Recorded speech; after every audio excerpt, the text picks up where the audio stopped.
അപ്പാനി വന്ന് വലിയ കുത്തിത്തിരിപ്പൊന്നും ഉണ്ടാക്കാതെ എല്ലാവരുടെ അടുത്തും നല്ല ഹാപ്പി ആയിട്ട് ജോളി ആയിട്ട് സംസാരിച്ചുകൊണ്ടിരിക്കുമ്പോൾ മുൻഷി രഞ്ജിത്തിന്റെ ഒരു പ്രൊമോ വീഡിയോ കണ്ടിട്ടുണ്ട്. അത് വേറൊന്നുമല്ല, മുൻഷി രഞ്ജിത്തിന് ആദ്യത്തെ ഒരാഴ്ച മാത്രമേ കിട്ടിയിരുന്നുള്ളൂ. ഒരു ഗസ്റ്റ് ആയിട്ട് വന്നു പോയ ഫീലാണ്. മുൻഷി രഞ്ജിത്ത് എവിക്റ്റ് ആയതിനു ശേഷവും മുൻഷി സത്യം പറഞ്ഞ ഈ പറഞ്ഞ ബിഗ് ബോസിന്റെ പേരും പറഞ്ഞാണ് കോണ്ടന്റ് ക്രിയേറ്റ് ചെയ്ത് ജീവിച്ചുകൊണ്ടിരിക്കുന്നത്. അതുകൊണ്ടായിരിക്കാം ഒരു റീ എൻട്രി കിട്ടിയപ്പോൾ മുൻഷി ശരിക്കും പറഞ്ഞാൽ ഒരു തിരിയും കത്തിച്ചുകൊണ്ട് വന്നതാണ് ഈ ബിഗ് ബോസ് വീടൊന്ന് ഇട്ട് കത്തിക്കാൻ വേണ്ടിയിട്ട്. അപ്പോൾ നല്ലൊരു സ്ട്രാറ്റജിയിലേക്ക് പൊക്കോണ്ടിരിക്കുന്ന ആൾക്കാരെയൊക്കെ ഇവരൊക്കെ വരുമ്പോഴാണ് അത് കുറച്ചധികം അങ്ങോട്ടോ ഇങ്ങോട്ടോ മാറാനുള്ള സാധ്യത. മുൻഷി വന്നിട്ട് ഇതെന്ത് ഗെയിമിലേക്ക് കൊണ്ടുപോകും എന്നുള്ളത് നമുക്ക് കണ്ടറിയാം. ഏതായാലും നിങ്ങൾ സീരിയൽ ഗ്രാൻഡ്മ ഫസ്റ്റ് ടൈം കാണുകയാണെങ്കിൽ നിങ്ങളൊന്ന് സബ്സ്ക്രൈബ് ചെയ്തിട്ട് കാണുക. പ്രൊമോ വീഡിയോയ്ക്കകത്ത് കണ്ടത് പ്രകാരം മുൻഷി വന്നിട്ട് അനീഷിനോട് നന്നായിട്ടൊരു പ്രൊവോക്കിംഗ് ക്വസ്റ്റ്യൻ ചോദിക്കുന്നുണ്ട്. Big boss matrimony. അനീഷ് ചിരിക്കുന്നുണ്ട്, കുഴപ്പമില്ല, കളിയാക്കിക്കോ. അടുത്ത ക്വസ്റ്റ്യൻ എന്ന് പറയുന്നത് ഇത് എന്ത് സ്ട്രാറ്റജിയുടെ ഒരു ഭാഗമാണ്, ഇത് എന്താണ് ഈ സ്ട്രാറ്റജി? അനീഷിന് ചോടിപ്പിച്ചു, ഇഷ്ടപ്പെട്ടില്ല. ഇത് സ്ട്രാറ്റജി ഒന്നുമല്ല, അത് അതിനകത്ത് തോന്നി പറഞ്ഞു, അത്രേ ഉള്ളൂ എന്ന് പറയുന്നുണ്ട്. ഉടനെ അനുമോള് കബളിപ്പിക്കുകയായിരുന്നോ? ഇല്ല, മാധ്യമ പ്രവർത്തനം ചെയ്തിട്ടുള്ളവർക്ക് മനസ്സിലാവും നമ്മളിങ്ങനെ ഇട്ടുകൊടുത്ത ഒരാളെ കൊണ്ട് പറയിപ്പിക്കാന്ന് പറയും. പക്ഷെ നൈസായിട്ട് അവിടെ അനീഷ് പറയുന്നുണ്ട്, അത് ഞങ്ങൾ രണ്ടുപേര് തമ്മിൽ സംസാരിച്ചിട്ടുള്ള കാര്യം, അത് ലാലേട്ടനുമായിട്ടൊക്കെ ചേർന്ന് അത് തീർത്തു, ഇനി മൂന്നാമതൊരാൾ വന്ന് പറയണ്ട. അപ്പൊ വേണമെങ്കിൽ നമുക്ക് പറയാം, ഇതൊരു ബിഗ് ബോസ് ഹൗസ് അല്ലേ, മൂന്നാമതൊരാളോ നാലാമതൊരാളോ ഒക്കെ വന്ന് പറയാം, പറഞ്ഞോളൂ, ചോദിച്ചോളൂ. പക്ഷെ തിരിച്ച് അനീഷ് പറയുന്നത് കണക്കൊരു മറുപടി കിട്ടുമ്പോൾ അതും ഏറ്റുവാങ്ങാൻ തയ്യാറാകണം.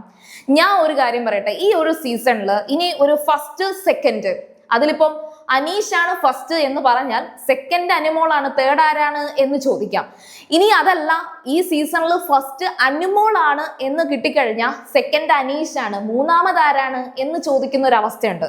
അതായത് ഈ സീസണിലെ ഫസ്റ്റും സെക്കൻഡും ഇവരിൽ ആരെങ്കിലും ഒരാൾ കൊണ്ടുപോയിക്കോളും. അതിന് അവർക്ക് അർഹതയും ഉണ്ട്. കാരണം ഏറ്റവും നന്നായിട്ട് തന്നെ അവരുടെ ഒരു പേഴ്സണാലിറ്റി അവിടെ കൊണ്ടുവന്നിട്ടുണ്ട്. പിന്നെ എനിക്ക് നെവിന്റെ വളരെ ലേറ്റ് ആയിട്ട് ഞാൻ പറയാം, ആദ്യം എനിക്ക് ഇഷ്ടമായിരുന്നു നെവിനെ, പിന്നെ കുറച്ച് വെറുപ്പിച്ചിട്ടുണ്ട്. ഇപ്പൊ നെവിന്റെ ഗ്രാഫ് നല്ലതാണെന്ന് ഞാൻ പറയുള്ളൂ. കാരണം ഓൾവേസ് പറയുന്നത് പോലെ ഇതേ കണക്ക് ഒരുപാട് ലെയർ ഉള്ള ഒരു വ്യക്തി, അതായത് നെവിനെ പോലെ പല ക്യാരക്ടേഴ്സിൽ ഒരു മൾട്ടി ടാലന്റഡ് മൾട്ടി ബിഹേവിയർ ഒക്കെ ഉള്ള ഒരു വ്യക്തി വേറെ ഇല്ല. പിന്നെ അതുപോലെ ആദില, നൂറ നല്ല കപ്പിൾസ് ആണ്, നല്ല വ്യക്തികളാണ്. അക്ബറിനെ കുറിച്ചും എനിക്ക് ഇതുപോലൊക്കെ അഭിപ്രായമുണ്ട്. പക്ഷേ ഇപ്പൊ ഈ അനീഷിനെ കുറിച്ച് പറയുമ്പോൾ ഒരു സ്ട്രാറ്റജിയാണ്, അനീഷ് ഫേക്ക് ആണ് എന്ന് പറയുന്നതിലേക്ക് കംപ്ലീറ്റ് ആയിട്ട് എനിക്ക് യോജിക്കാൻ കഴിയില്ല. അനീഷിന് ഈ ഒരു അവസാന നിമിഷം ഇത് പറയേണ്ട കാര്യമുണ്ടോ എന്ന് ചോദിക്കുകയാണെങ്കിൽ അതാ ഒരു കാര്യം അവരുടെ ഇടയിൽ ആ ഒരു തോന്നൽ ഉണ്ടായിട്ടുണ്ട്. അതിപ്പോ അനീഷിന്റെ ഭാഗത്ത് തെറ്റോ അനുമോളുടെ ഭാഗത്ത് തെറ്റോ എന്ന് പറയാൻ പറ്റില്ല. അനീഷ് അതിനെ മൊത്തത്തിൽ മാനിപ്പുലേറ്റ് ചെയ്ത് കൊണ്ടുപോകാൻ അനീഷ് ഒരു വലിയ നടനൊന്നുമല്ല, ഒരു എഴുത്തുകാരനാണ്. ചിലപ്പോൾ ഒരു കഥ പോലെ കണ്ടിട്ട് ഇതിലേക്ക് കഥയിലെ കഥാപാത്രങ്ങളൊക്കെ ആക്കുമെങ്കിലും പുള്ളിക്കാരനൊരു പേനയും വെച്ച് ഒരിടത്ത് എഴുതാനുള്ള കഴിവേ ഉള്ളതായിട്ട് എനിക്ക് തോന്നുന്നുള്ളൂ. അല്ലാതെ ഇത്രയും വലിയ ആർട്ടിഫിഷ്യലായിട്ട് അഭിനയിച്ച് തകർക്കാൻ വേണ്ടിയിട്ട് അനീഷിന് കഴിവുണ്ടെന്ന് ഞാൻ വിശ്വസിക്കുന്നില്ല. അതുകൊണ്ട് തന്നെ അനീഷ് ഇതൊരു ഗെയിം സ്ട്രാറ്റജി ആയിട്ട് അല്ല ചെയ്തേക്കുന്നതെന്ന് എനിക്ക് ഉറപ്പാണ്. പിന്നെ അനീഷിന് എന്തൊക്കെയാണെങ്കിലും ശരി, ഈ 100 ദിവസം കഴിയുമ്പം ഈ പുറത്തുള്ള ഇഫക്റ്റ് എന്താണ്, അതായത് താനും അനുമോളും ഒക്കെയാണ് ഇവിടുത്തെ ഏറ്റവും വലിയ കേമന്മാരും കേമത്തികളും എന്നൊന്നും അനീഷ് മനസ്സിലാക്കുന്നില്ല. അനീഷ് ഒരു നല്ലൊരു പ്ലെയർ ആണ്, ഒരു കോമണർ ആണ്. പക്ഷെ എന്ത് ഇമേജ് ആണ് പുറത്തുനിന്നുള്ളത് എന്ന് കണ്ടാൽ മാത്രമേ അനീഷിന് ഇങ്ങനൊരു സ്ട്രാറ്റജി ആ സമയത്തെടുത്ത് ഇടാൻ പറ്റും. അല്ലാതെ ഒരു പ്ലാനൊക്കെ എഴുതി വരച്ചു വെച്ചിട്ട് ഓക്കെ ഈ ഒരു 9 ദിവസം ഉള്ളപ്പം അനുമോളെ പ്രപ്പോസ് ചെയ്യണം എന്ന് പറഞ്ഞ് ചെയ്യാൻ പറ്റുന്ന ഒരു സ്പേസ് അല്ല ബിഗ് ബോസ്. അതുകൊണ്ട് തന്നെ കറക്റ്റ് 9 ദിവസം ഉള്ളപ്പോൾ എന്തുകൊണ്ട് അനീഷ് പ്രപ്പോസ് ചെയ്തു എന്ന് ചോദിച്ചു വരുന്നത് അത് ഭയങ്കര മണ്ടത്തരമായിട്ടാണ് എനിക്ക് തോന്നുന്നത്. അങ്ങനെ ഒരു സ്ട്രാറ്റജി എടുക്കാൻ അനീഷിന് അതിന് പറ്റുന്ന ലെവലിൽ എനിക്ക് തോന്നുന്നില്ല. ഒരുപക്ഷെ അനീഷ് ചിന്തിച്ച് കാണുമായിരിക്കും, അടുത്ത തവണ മിക്കവാറും ഞാൻ എവിക്റ്റ് ആയാലോ, അങ്ങനെ എവിക്റ്റ് ആയാൽ അനുമോളോട് പുറത്തു പോയി നിന്ന് ഒരു പ്രപ്പോസൽ സീനിനെ കാട്ടി നല്ലത് ബിഗ് ബോസ് ഹൗസിനകത്താകുമ്പോൾ എല്ലാവരും ഒന്ന് ചർച്ച ചെയ്യും. ഇനി എങ്ങാനും ഈ ഒരു വിഷയം അത് പുറത്തൊക്കെ ഇങ്ങനെ വന്നു കഴിഞ്ഞാൽ ഇനി അനുമോളെ സ്വന്തമാക്കാൻ പറ്റിയാലോ എന്ന് വേണമെങ്കിൽ ചിന്തിക്കാം. അത്രയൊക്കെ ചീപ്പായിട്ട് ചിന്തിക്കുമോ എന്നൊന്നും എനിക്കറിയില്ല. പക്ഷെ അങ്ങനെ വേണമെങ്കിലൊക്കെ ചിന്തിക്കാം. പക്ഷെ ഇതൊരു ഗെയിം ജയിക്കാൻ വേണ്ടിയിട്ടാണെന്നുണ്ടെങ്കിൽ ഇതിന് അപ്പുറം മോശമായിട്ടുള്ള പല കാര്യങ്ങളും ഉണ്ടായിട്ടുണ്ട്. അതായത് ഈ പറയുന്ന അനുമോള് ജിസേലിന്റെയും ആര്യന്റെയും കാര്യങ്ങൾ വന്നിട്ടുള്ള സിറ്റുവേഷൻസ് ഉണ്ട്. അതിനകത്തൊക്കെ കയറി ഇതേപോലെ ഗെയിം സ്ട്രാറ്റജി കാണിക്കാമായിരുന്നു. അവിടെ ഒന്നും ഈ പറയുന്ന അനീഷിന്റെ പ്രസൻസേ ഉണ്ടായിട്ടില്ല. അനീഷിൻ്റെതായ ഒരു ഒരു സ്വഭാവം വെച്ചിട്ട് എവിടെ നിൽക്കാൻ പറ്റുമോ അവിടെയൊക്കെ നിന്നിട്ടുള്ളതായിട്ട് എനിക്ക് കണ്ടിട്ടുള്ളൂ, എനിക്ക് തോന്നിയിട്ടുള്ളൂ. പിന്നെ പ്രൊവോക്കിംഗ് ആയിട്ടാണെങ്കിൽ പോലും ഒരു കൊച്ചുകുട്ടിയെ പോലെ അല്ലെങ്കിൽ എന്താ പറയുക ഒരു അനാവശ്യ വാശി കാണിക്കുന്ന ഒരാളെ പോലെയാണ് എനിക്ക് തോന്നിയത്. പിന്നെ മോഹൻലാൽ എടുത്തു പറഞ്ഞതുകൊണ്ടാണ് സത്യം പറഞ്ഞാൽ അനീഷ് വീണ്ടും അനുമോളോട് സംസാരിക്കുന്ന ഒരു അവസ്ഥയിലേക്ക് വന്നത്. ഇല്ലെങ്കിൽ അനുമോളെ നെഗ്ലക്ട് ചെയ്തേനെ, അതായത് തന്നെ റിജക്ട് ചെയ്തു എന്ന് പറഞ്ഞിട്ട് അനീഷ് ഒരു ചമ്മൽ ഉണ്ടായിരുന്നേനെ. അത് ഫേസിൽ നിന്ന് മാറിയത് ഈ പറയുന്ന മോഹൻലാൽ അത് ഡിസ്കസ് ചെയ്തത് കൊണ്ടും ഒരു സ്ത്രീ അല്ലേ ആ പരിഗണന കൊടുക്കണ്ടേ എന്നൊക്കെ എടുത്തെടുത്ത് ചോദിച്ചത് കൊണ്ടുമാണ് അനീഷ് ഇന്ന് വന്നിട്ട് അനുമോളോട് സംസാരിച്ചത്. എന്തെങ്കിലും പ്രശ്നമുണ്ടെങ്കിൽ സോറി പറയുന്നുണ്ട്. അതുപോലെ തന്നെ ഈ വിഷയം അവിടെ കളഞ്ഞേരെ, ചാപ്റ്റർ ക്ലോസ്ഡ് ആണ്, അതുകൊണ്ടാണ് ഞാൻ അങ്ങനെ പറഞ്ഞത്, അതിനെക്കുറിച്ച് ചിന്തിക്കേണ്ട.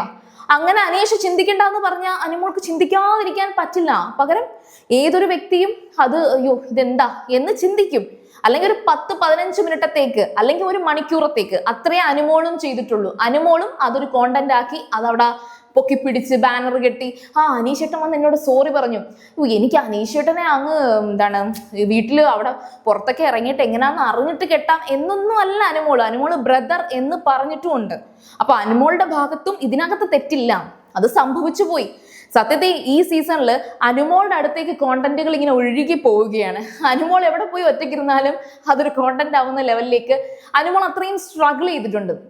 ഏതൊക്കെ പറഞ്ഞാൽ ശരി, ഈ ഒരു ബിഗ് ബോസ് സീസൺ 7 എടുക്കുകയാണെങ്കിൽ ഏറ്റവും കൂടുതൽ കോണ്ടന്റുകൾ ഉണ്ടായതും ഏറ്റവും കൂടുതലും സ്ട്രഗിൾ ചെയ്തിട്ടുള്ളതും ഈവൻ ഇപ്പൊ ടാസ്കുകളുടെ കാര്യത്തിൽ അനുമോള് ഫസ്റ്റ് ആയി എന്നൊന്നും പറയുന്നില്ലെങ്കിലും ഓൾമോസ്റ്റ് ഒരു ആവറേജ് എടുക്കുമ്പോൾ അനുമോളും ആ ഒരു ഫസ്റ്റ് സെക്കൻഡ് തേർഡ് അല്ലെങ്കിൽ ഫോർത്തിലെങ്കിലും അനുമോളുണ്ട്. അപ്പൊ ടാസ്കിന്റെ കാര്യത്തിൽ അങ്ങേയറ്റം പിന്നിലാണ് എന്ന് അനുമോളെ കുറിച്ച് പറയാൻ പറ്റില്ല. അതിപ്പോ ഇതിന് ഇപ്പൊ വളരെ ലാസ്റ്റ് നടന്ന പല ടാസ്കുകൾ വെച്ച് നമുക്ക് അനലൈസ് ചെയ്യുമ്പോൾ തന്നെ മനസ്സിലാക്കാൻ സാധിക്കും.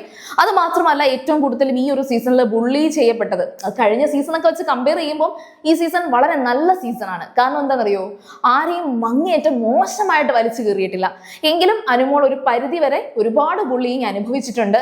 അതുകൊണ്ട് തന്നെ ഡിസേർവിംഗ് ആണ്. അതായത് അനുമോൾ ഇത്രയും ഈ ഒരു സീസണിനെ ഇത്രയും ഹൈപ്പിലെത്തിക്കാൻ അനുമോളും അനീഷും ഒക്കെ ഡിസേർവിംഗ് ആണെന്നാണ് എനിക്ക് തോന്നുന്നത്. പക്ഷെ ഒരു ലവ് അതൊരു സ്ട്രാറ്റജിയും ഒരു ഗെയിമുമാണ് എന്ന് കൺസിഡർ ചെയ്യാൻ മേ ബി എനിക്ക് അത്രയും ഒരു ഡീപ്പായിട്ട് ചിന്തിക്കാൻ കഴിയാത്തത് കൊണ്ടായിരിക്കാം. എനിവേ ഞാൻ അതിനെ ഒരു ഗെയിമായിട്ടോ സ്ട്രാറ്റജി ആയിട്ടോ കൺസിഡർ ചെയ്യുന്നില്ല. പിന്നെ ഇതിന്റെ പേരിൽ അവരല്ല ഗെയിം ആക്കുന്നത്, അവരങ്ങനെ ഒരു സിറ്റുവേഷൻ അവിടെ ചെയ്തു നൈസായിട്ട് അതിനെക്കുറിച്ചുള്ള കൂടുതൽ കോൺവെർസേഷനിലേക്ക് എത്തിക്കാതെ പോവുകയാണ്. പക്ഷേ വീണ്ടും വീണ്ടും കോണ്ടന്റുകൾ ക്രിയേറ്റ് ചെയ്ത് നമ്മളാണ് അതിനെക്കുറിച്ച് ചർച്ച ചെയ്യുന്നത്. മേ ബി ചർച്ച ചെയ്യാൻ വേണ്ടിയിട്ടായിരിക്കാം, പക്ഷെ എങ്കിലും അതവിടെ ഡെഡ് ആണെന്ന് അങ്ങ് കരുതിയാൽ മതി. അത്രേ അതിനകത്ത് കൺസിഡർ ചെയ്യാൻ പറ്റത്തുള്ളൂ. സോ നിങ്ങളുടെ അഭിപ്രായം പറയുക. ഇപ്പോൾ അനീഷിന്റെ ഫാൻസിന്റെ സപ്പോർട്ട് കിട്ടാൻ വേണ്ടിയിട്ട് അനുമോളുടെ ഫാൻസിന്റെ സപ്പോർട്ട് മുഴുവൻ അനീഷിന് പോകാനോ നിങ്ങൾക്കൊക്കെ തോന്നുന്നുണ്ടോ? അങ്ങനെ അനുമോൾക്കും അനീഷിനും ഒക്കെ ഉള്ള ഫാൻസോ അവരെ സപ്പോർട്ട് ചെയ്യുന്ന ആൾക്കാരോ അങ്ങോട്ടോ ഇങ്ങോട്ടോ മാറി വോട്ട് ചെയ്യുന്നു? ഈ പറയുന്ന വോട്ട് ചെയ്യുന്നവരൊക്കെ ചിലപ്പോൾ ഒരു ദിവസമൊക്കെ മറന്നിട്ടൊക്കെ ആയിരിക്കും വോട്ട് ചെയ്യുന്നത്. ഭയങ്കര സപ്പോർട്ട് എന്നൊക്കെ പറഞ്ഞ് നിൽക്കുന്നവരൊക്കെ തന്നെ അവർക്കും ഒരു പേഴ്സണൽ ലൈഫ് ഉണ്ടെന്നാണ് എനിക്ക് തോന്നുന്നത്. ഈ കമന്റുകൾ മാത്രമേ ഇടാറുള്ളൂ. ഏതായാലും നിങ്ങളുടെ അഭിപ്രായം പറയുക. അതുപോലെ തന്നെ സീരിയൽ ഗ്രാൻഡ്മ ഫസ്റ്റ് ടൈം കാണുകയാണെങ്കിൽ ഉറപ്പായിട്ടും ചാനൽ ഒന്ന് സബ്സ്ക്രൈബ് ചെയ്തിട്ട് കാണുക. വീഡിയോ ഇഷ്ടപ്പെട്ടാൽ ലൈക്ക് ചെയ്യുക, കമന്റ് ചെയ്യുക, ഷെയർ ചെയ്യുക. അപ്പോൾ ഞാൻ പോയി വരാം. ബൈ.